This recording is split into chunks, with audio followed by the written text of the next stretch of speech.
Hey everyone, welcome back to The Explainer. Today we're diving into something really fascinating, the sheer power of human cognition.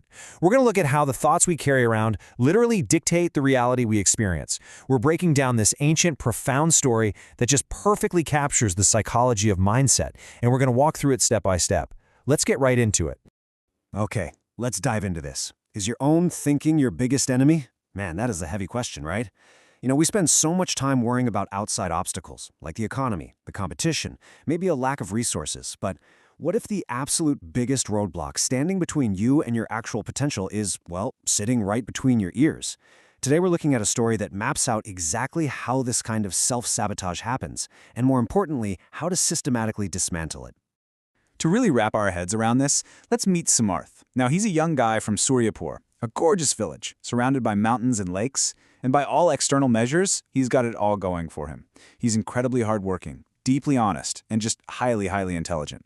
The villagers absolutely love his dedication. But despite all these amazing traits, Samarth is completely paralyzed.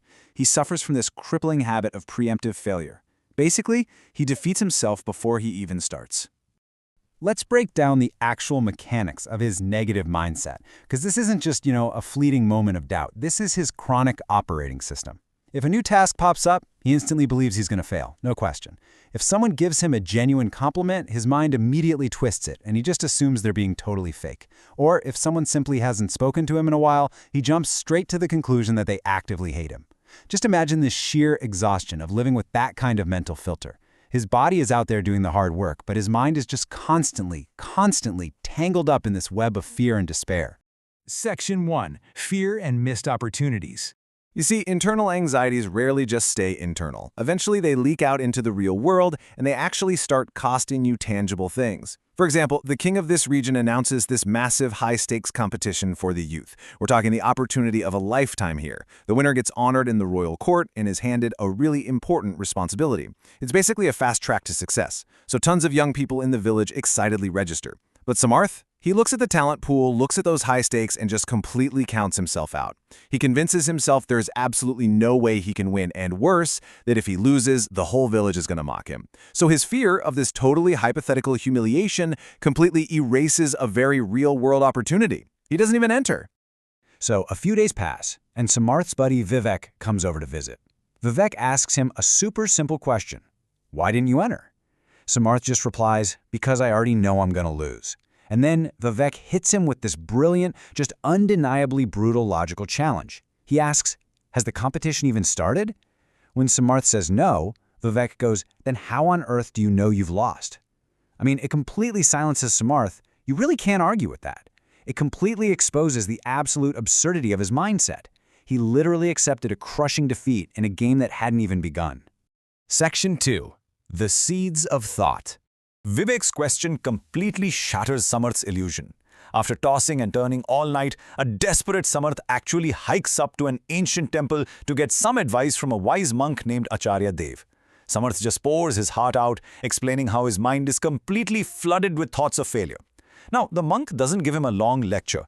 Instead, he takes him out to the temple garden, and this brilliantly illustrates the point. He points out two plants. One is lush, green, and incredibly strong. The other is dry, withered, and completely neglected. The monk asks Samarth, what's the difference here? Samarth correctly points out that the first one obviously got daily care, sunlight, water, while the second one was just entirely neglected. The monk just smiles and explains the reality of the situation. He tells him, your mind is exactly like this garden, and your thoughts? Those are the seeds. If you water seeds of fear, doubt, and failure every single day, well, that is exactly what's going to grow in your reality. You're basically cultivating your own misery. But if you actively choose to plant and water seeds of confidence, courage, and positivity, you're going to cultivate success and this profound sense of peace. We are literally the gardeners of our own mental landscape. Section 3. The Lake of Restless Mind.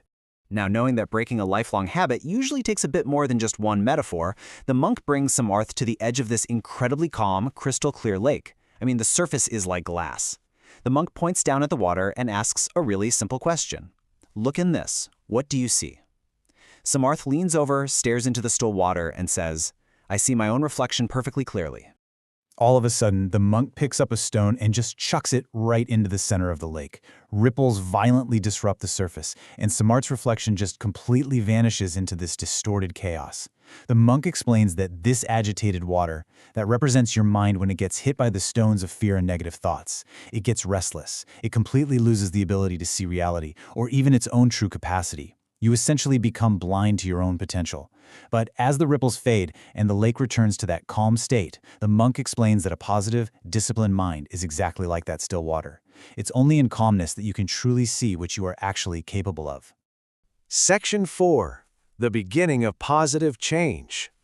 These two powerful visuals, the garden and the lake, they fundamentally shift something deep inside Samarth. He finally realizes that his mindset isn't some permanent curse, it's a habit, and habits can be broken.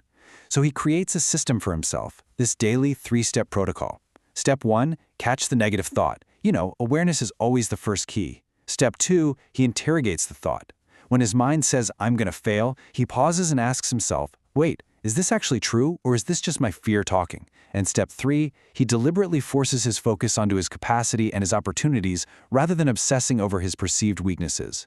Look, it isn't magic, and it definitely isn't instant. It is hard, repetitive mental lifting. But day by day, his mental lake really begins to calm down. Section 5. True Victory and Success. So, fast forward a few months. The king actually announces a second royal competition, and this time, Samarth doesn't run away. Now, let's be totally clear here. The fear definitely still knocks on his door. His mind absolutely still tries to throw stones into the lake. But this time, he uses his protocol. He tells himself, I don't know the outcome, but I'm going to give my absolute best. During his prep, he faces immense fatigue. He makes mistakes. But instead of spiraling into self-hatred like he used to, he actively waters the right seeds. He tells himself, I'm learning. I'm moving forward. I'm getting better today than I was yesterday. So the crucial point is how this actually grounded out in reality. Samarth did not magically win first place just because he thought some positive thoughts. We all know that's not how the real world works. However, he did reach the top tier of participants. He performed so incredibly well that he actually earned special honors from the king. But you know what the real prize was? He conquered his own mind. He proved to himself that he could step into the arena and survive, and in doing so, he completely destroyed his old identity of fear. Over time, Samarth transforms from being the most anxious kid in the village to literally the most respected and successful man in Suryapur. And when people ask him what his secret is, he always points back to one very simple truth. As you think, so you become. Our thoughts are the absolute steering wheel of our life's direction. Think about it. If you constantly dwell on failure, obstacles are literally all you will ever see. But if you walk with patience, confidence, and positivity, those very same obstacles transform into stepping stones. Which brings us to the end of our explainer today and leaves you with this final, really vital question. Look at your own mental garden right now. What seeds are you planting in your mind today? Are you watering your fears, or are you watering your potential? The harvest is entirely up to you. Thank you so much for joining me for this breakdown, and hey, I challenge you. Catch your next negative thought today and ask yourself, is this actually true, or is this just my fear?